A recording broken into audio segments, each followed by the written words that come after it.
जी।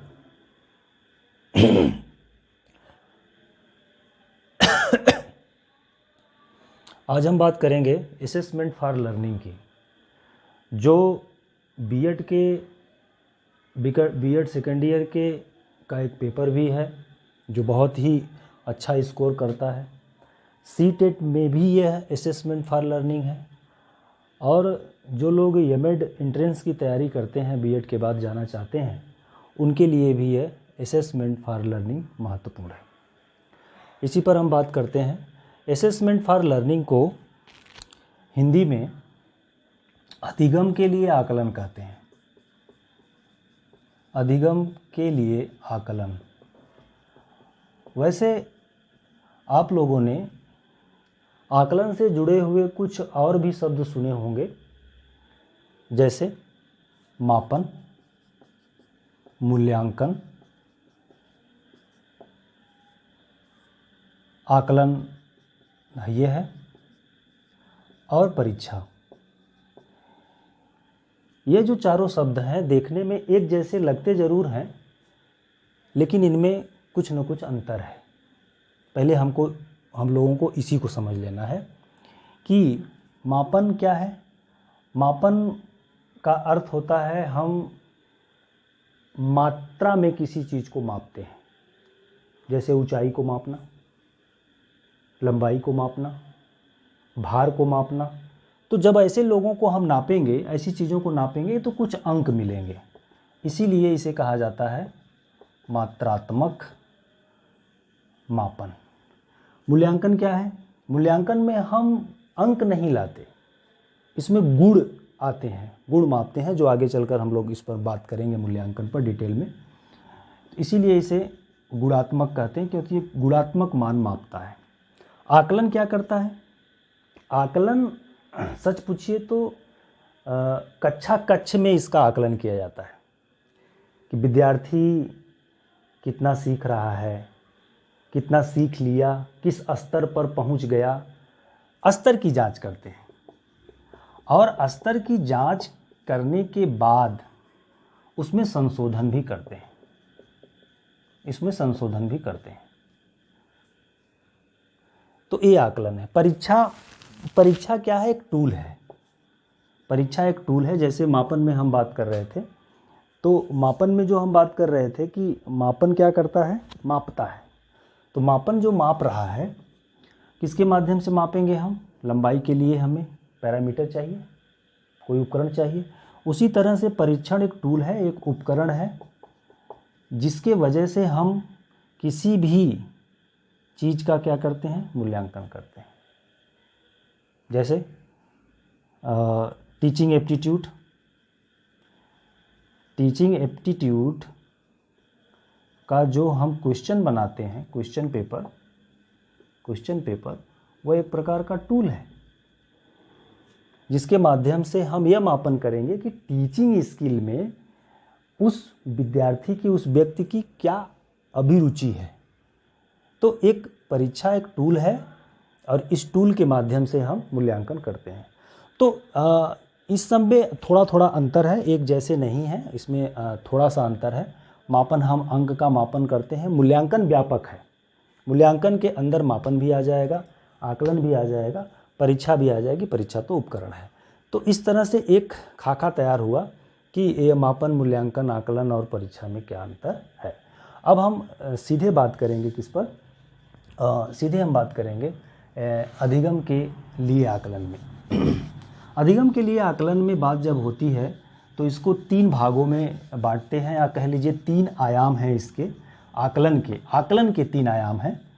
ये आकलन के जो 3 आयाम हैं, असेसमेंट के जो 3 आयाम हैं, वह इस तरह है। नंबर 1 है यही जो आपके पेपर का नाम है, अधिगम के लिए आकलन। दूसरा, अधिगम का आकलन।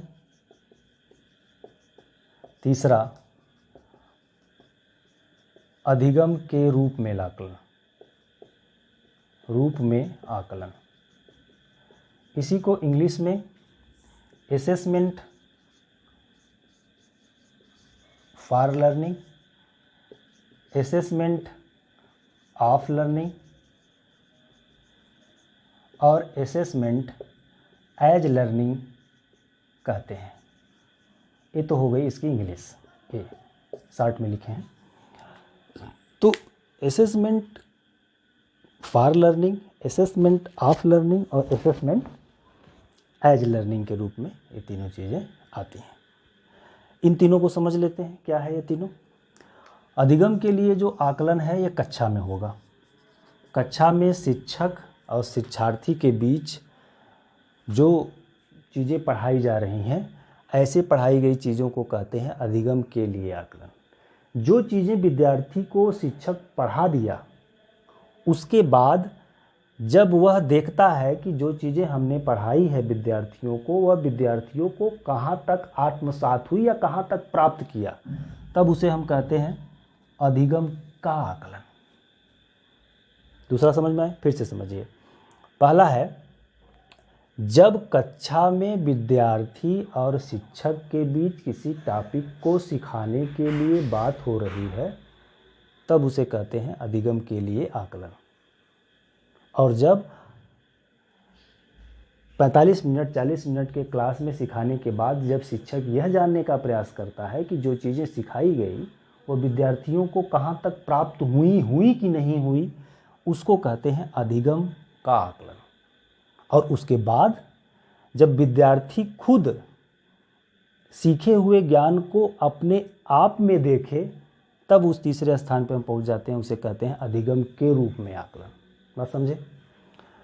जैसे हम क्या करते हैं, कक्षा में विद्यार्थी के साथ पढ़ाते हैं, पढ़ा दिए, पढ़ाने के बाद जो भी किसी टॉपिक पर, मान लीजिए हम किसी टॉपिक पर बात कर रहे हैं, मान लीजिए इतिहास ही पढ़ा रहे हैं, मुग़ल काल पढ़ा रहे हैं, तो मुग़ल काल के बाद जो भी आपने लेक्चर दिया, जो भी बातें बताई, ये तो हो गया अधिगम के लिए आकलन।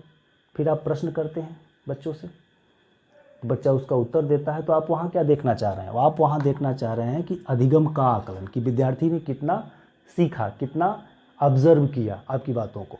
तीसरा क्या है, अधिगम के रूप में आकलन। जब आप विद्यार्थी को होमवर्क देते हैं, तो विद्यार्थी भी देखता है कि हमने कितना सीखा। विद्यार्थी अपने आप का जब आप आकलन करता है, तब उसे कहते हैं अधिगम के रूप में आकलन। यानी इसको 3 आयाम इसके हैं, किसके हैं? अधिगम, आकलन के 3 आयाम हैं, आकलन के 3 आयाम है, या असेसमेंट के 3 आयाम हैं। वो 3 आयाम कौन कौन हैं? असेसमेंट फॉर लर्निंग, लर्निंग यहाँ लिख देते हैं, assessment of learning, assessment as a learning. ये 3 प्रकार की लर्निंग है, तीनों को आप समझ गए होंगे। अगर नहीं समझे तो एक उदाहरण और लेते हैं, घरेलू उदाहरण लेते हैं। मान लीजिए चावल को हम पका रहे हैं, तो चावल को पकाने के लिए हमें पात्र की, बर्तन की ज़रूरत पड़ेगी, चावल की ज़रूरत पड़ेगी, जो भी सामग्रियां हैं उसको इकट्ठा करके आप शुरू कर दिए। वही काम टीचर भी करता है, कक्षा में तैयार होकर आता है, प्लान बना के आता है, क्या पढ़ाना है, उद्देश्य क्या है पढ़ाने का, सारी चीज़ें तैयार करके आता है, कक्षा में शुरू करता है। तो हम चावल पकाने का काम शुरू कर दिए, हम चावल पका रहे हैं, वह हुआ, उदाहरण हुआ अधिगम के लिए आकलन। हम पका रहे हैं, या कह लीजिए हम चावल को पकाना सीख रहे हैं, चावल को पकाना सीख रहे हैं, तो सभी पात्र को जुटा लेना और कैसे चावल पकाया जाता है, सारी चीज़ें अधिगम के लिए आकलन आ गया। चावल बीच में पक रहा है और चावल के एक एक दाने या 2-2 दाने को हम निकाल कर जब चेक करते हैं कि चावल पका कि नहीं पका, वह किसके अंतर्गत आ गया? अधिगम का आकलन। हम चेक कर रहे हैं कि कहाँ तक चावल पक गया। इसीलिए आकलन और मूल्यांकन में यह अंतर है, मूल्यांकन लास्ट में किया जाता है, जिसमें रिजल्ट में संशोधन नहीं होगा, लेकिन आकलन में रिजल्ट में संशोधन होगा। हमने चावल को देखा, चावल में देखा क्या हुआ, चावल अभी नहीं पका है, तो और उष्मा दीजिए उसको। यहाँ देख लिए अधिगम, तो चावल को बीच बीच में चेक करना क्या किसके अंतर्गत आएगा? अधिगम का आकलन। और फिर उसके बाद तीसरा कब होगा? जब अधिगम के रूप में आकलन, आप अपने द्वारा बनाए गए चावल को खाकर खुद अपने आप में मूल्यांकन कीजिए। मूल्यांकन कहना ठीक नहीं है, या आकलन कहना ठीक होगा। अपना खुद का आकलन करें कि आपने जो सामग्री जुटाई थी, बनाई थी, जो आपने सीख रहे थे बनाने के लिए, वह उसके बाद आपने यहाँ पहुँचा और आप जब पूरा चावल पक गया तो आप उसको खाकर खुद स्वाद लें और खुद अपना मूल्यांकन करें कि चावल आपने कैसे बनाया। हालांकि मैं चावल का एक उदाहरण दे रहा था, इस तरह से आप और भी उदाहरण को समझ सकते हैं। तो ये रहा जो है अधिगम के लिए आकलन। मेरे ख्याल से आप लोगों को समझ में आ गया होगा कि अधिगम के लिए आकलन को आपके बीएड सेकेंड ईयर के एक पेपर में इसलिए रखा गया है ताकि आप बच्चों का आकलन कर सकें।